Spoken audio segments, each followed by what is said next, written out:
अब ज़रा सा मात्र लीवर ये आगे की ओर आता है और हमारा ब्रेक पूरा सही लग जाता है। दोस्तों आज के वीडियो में हम ये चीज़ जानकारी देने वाले हैं कि जब भी हम यानी कि ब्रेक शू हमारा क्या होता है कि ये चीज़ बार बार ख़राब होता है, पीछे का या आगे का तो हमें बहुत ही कम शिकायत मिलता है, पर पीछे का जो रियर चक्का होता है तो उन चीज़ों में हमें काफ़ी ये चीज़ होता है।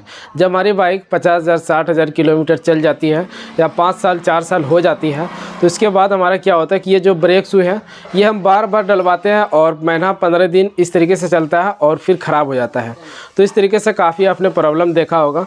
इस तरीके से जब ख़राब होता है तो हमें ये चीज़ लगता है कि हमें ब्रेक शू कहीं ना कहीं ओरिजिनल नहीं मिलता है, डुप्लीकेट मिलता है, जिनके कारण से इस तरीके से प्रॉब्लम होता है। तो कहीं ना कहीं हम ओरिजिनल ब्रेक शू डलवाते हैं और ब्रेक शू ओरिजिनल डलवाने के बाद भी फिर हमें उस तरीके से ही प्रॉब्लम होता है। तो आज के इस वीडियो में हम ये चीज़ जानेंगे, अगर आपकी बाइक में आपकी इस तरीके से प्रॉब्लम है तो इसे हमें कैसे सॉल्व करना है। तो आइए, तो ये आप देख सकते हैं जो कि हमने अभी हालांकि 10 दिन 12 दिन पहले इसमें ब्रेक शू लगाया था और IMAX कंपनी का। हालांकि इसमें जेन्युइन भी डाल के हमने देखा 15 दिन 20 दिन 1 महीना इस तरीके से चलता है। और ये जो लीवर होता है ये काफ़ी यानी कि आगे चला जाता है, यहाँ से टाइट करने का हमारा कोई भी सुविधा फिर नहीं होता है। आगे तो आपको पता होगा कि स्प्रिंग हो जाता है जो कि टाइट हो जाता है, फिर हमारा टाइट नहीं होता है। तो इस तरीके से यानी कि इस बाइक में प्रॉब्लम है। तो आपने प्रॉब्लम को बहुत ही अच्छी तरीके से समझ चुके होंगे। तो हम अब बताने वाले आपको कि इस तरीके से अगर आपके साथ होता है तो इसे हमें कैसे सॉल्व करना है। तो जैसे यहाँ पे आप देख सकते हैं जो कि ये कुछ इस तरीके से लगता है और ये ब्रेक हमारा इस तरीके का काम करता है। ये लीवर अगर हमारा आगे यहाँ तक आ जाता है तो हम समझते हैं कि हमारा जो ब्रेक शू है वो ख़राब हो चुका है और बार बार यानी कि ख़राब होता है। तो इसमें हमें क्या कराना है, कितना भाई क्या करते हैं कि ये हमारा जो पूरा एलाबिल है इसे चेंज कर देते हैं। और हमारे इधर जो क्षेत्र का, मैं अपने क्षेत्र का बताता हूँ, यहाँ पे अगर इस तरीके से होता है तो हम क्या कराते हैं, ये यानी कि लेथ वाले के पास जाके यहाँ से हम कटिंग करा के इसका जो चूड़ी होता है इसे हम निकालते हैं।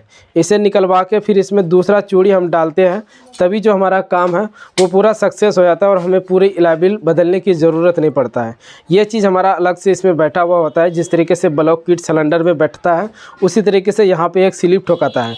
और यहाँ आप देखिए कितना ज़्यादा ये चीज़ पतला हो चुका है। थोड़ा नज़दीक करो, ये देखिए आप, ये चीज़ कितना ज़्यादा पतला हो चुका है और इन्हीं के कारण से यानी कि इस तरीके से हमारा ब्रेक शू बार बार ख़राब होने लगता है और यहाँ पे पूरा दाग आ जाता है जो कि नकीर टाइप का, और हमारा ब्रेक भी यानी कि ढंग से नहीं लगता है। तो फाइनली अब हम लेथ पे जाएंगे और लेथ वाले के पास जाके इसे हम कटिंग करा के इसमें दूसरा जो चूड़ी होता है उसे हम ठोकवाएंगे। तो आप वीडियो में ज़रूर बने रहें और किस तरीके से इसका काम कराना है तो ये चीज़ पूरा फुल हम डिटेल में आपको जानकारी देंगे, क्योंकि इस तरीके से वीडियो हमें बहुत ही कम देखने को मिलता है। तो चलिए दोस्तों वीडियो में ज़रूर बने रहें और चलिए हम इसे लेथ पे लेकर जाते हैं और फिर आपको वहाँ पे हम दिखाते हैं इसे किस तरीके से कटिंग किया जाता है और किस तरीके से इसमें सेटिंग किया जाता है। तो सारी चीज़, और कभी कभी ये भी आपने देखा होगा कि ये जो बेयरिंग होता है ये हमारा लूज हो जाता है, इसके कारण भी हमें पूरा एलाबिल को चेंज करना होता है। तो हम इन चीज़ों के बारे में भी बताएंगे आपको कि इसे हमें किस तरीके से बनाना है यानी कि टाइट करना है। तो फाइनली इसे भी वहाँ लेथ पे जाएंगे और इसका भी हमें काम करवाना है, क्योंकि इसका जो बेयरिंग है ये चीज़ भी ख़राब है। आप अगर गौर से देखें यहाँ पे इस जगह यहाँ पे अगर देखेंगे एक पेचकस के ज़रिए से यहाँ पे निशान लगाया गया है पहले भी, क्योंकि ये अगर हमारा बेयरिंग लूज हो जाता है तो यहाँ पे निशान लगाने के बाद थोड़ा हमारा टाइट होता है। तो वही काम इसमें भी सेम किया गया है। तो इस तरीके से यानी कि यह चीज़ नहीं होता है। तो चलिए हम जाते हैं और फिर आपको दिखाते हैं। तो फाइनली दोस्तों हम खैरात वाले के पास आ गए और यहाँ पे ये आप देख सकते हैं जो कि इसी चीज़ को इसमें लगाया जाएगा वो साइड से, और ये हमारा ख़राब हो जाता है, घिस जाता है ज़्यादा दिन होने के बाद, जो कि इस तरीके से प्रॉब्लम आने लगती है। ये लगने के बाद क्या होता है हमारा कि यानी कि 600-700 में काम हो जाता है और हमारा जो एलाबिल होता है उसका यानी कि काम बच जाता है, जो हमें बदलना चाहिए। यानी कि 4,000-5,000 जो हम लगाते हैं पूरा एलाबिल में, उससे यानी कि वो चीज़ हमारा वो पैसा बच के हमारा 500-600-700 में ये हमारा काम आसानी हो जाता है, यानी कि आराम से हो जाता है। तो इसी तरीके से हमें काम कराना है। तो फाइनली लेथ पे सबसे पहले इसे टाइट किया जाएगा इस चक्का को और इसका लेवल किया जाएगा, ताकि ये 1 इंची 1 बाल बराबर भी ऊपर नीचे यानी कि प्ले इसमें नहीं होना चाहिए। अगर प्ले होता है फिर जो हमारा ये सेटिंग सही से यानी कि नहीं होगा। तो फाइनली आप देख सकते हैं यहाँ पे इसे कटिंग किया जा रहा है, जो कि इसे घिस के इसे निकालेगा। इसका जितना भी यानी कि ये सॉकेट पहले ठोकाया गया था, इन चीज़ों को पहले ये पूरा निकालेगा, तभी यानी कि इसके अंदर ये दूसरा इसे यानी कि ठोका जाएगा। तो देख सकते हैं दोस्तों, इस तरीके से यानी कि इसे कटिंग किया जाता है। इसका जितने भी माल होते हैं लेदर से होते हैं, उन सभी लेदरों को यानी कि इसके ज़रिए से खींचा जाता है।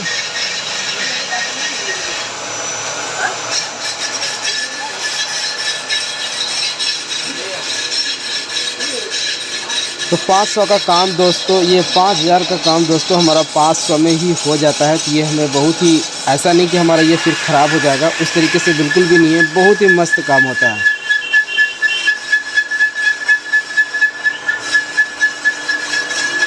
और जिस तरीके से हमने आपको बताया था बेरिंग, तो बेरिंग को भी इसी तरीके से पहले काटा जाएगा, फिर इसमें भी एक सॉकेट लगाया जाएगा और फिर इसकी जो प्रॉब्लम है वो दूर हो जाएगी। बेरिंग हमारा फुल टाइट हो जाएगा, उस तरीके से फिर बार बार दिक्कत नहीं आएगी। क्योंकि इनकी वजह से हम काफ़ी परेशान हो जाते हैं, क्योंकि बार बार बेरिंग हम नया डालते हैं और पता चलता है कि हमारा फिर चक्का बर्निंग करने लगता है। इसमें जो इसका सीट वगैरह ये वो डालते हैं और उसके बाद भी यानी कभी क्या होता है कि हमारा कॉलर पतला हो गया था। और अब तो उससे बेहतर ये चीज़ होता है, इसमें जो दूसरा स्लिप ठोकाया गया, ये चूड़ी लगा इसमें, अब ये यानी कि काफ़ी दिनों तक चलेगी, जल्दी ख़राब नहीं होगा, यानी कि जल्दी बार बार अब ब्रेक से इसकी प्रॉब्लम नहीं आएगी ख़राब होने की। अब यहाँ पे मैं आपको सेटिंग दिखा देता हूँ, ये देखें। और इसी के साथ साथ जो बेरिंग हमने आपको दिखाया था, तो इसमें भी उसी तरीके से ये कॉलर को लगाया गया और इसमें भी कॉलर को लगाया गया। तो कभी भी यानी कि ऐसी प्रॉब्लम आता है तो आप ये चीज़ काम कराएं, कोई भी दिक्कत की बात नहीं है। ऐसा नहीं कि हमें पूरे एलाइबल को चेंज करना है, उस तरीके से बिल्कुल भी नहीं है। अगर आपके एरिया में, आपके वहाँ इस तरीके से सुविधा है तो आप आसानी से करा सकते हैं, कोई भी दिक्कत नहीं होता है इससे। यानी कि अब यह काफ़ी दिनों तक चलेगी और फिर यह ख़राब होगा तो फिर यानी कि इस तरीके से कराएं, नहीं तो आप पूरा एलाइबल को चेंज करें। तो चलिए दोस्तों, इसे हम फिट करते हैं। तो आपने देखा दोस्तों किस तरीके से हमने काम कराया और जो हमारा काम है वो बिल्कुल सक्सेस है और कोई भी परेशानी की बात नहीं। तो इसी के साथ आज के वीडियो में बस इतने ही। अब मिलते हैं नेक्स्ट वीडियो में, तब तक के लिए थैंक यू। और जाते जाते हमारे चैनल को सब्सक्राइब अगर नहीं किया है तो एक बार ज़रूर सब्सक्राइब करें, ताकि आगे जो नेक्स्ट वीडियो होगा हमारा, इससे और भी बेहतरीन हम जानकारी आपको दे सकें। तो थैंक यू दोस्तों, मिलते हैं अगले वीडियो में।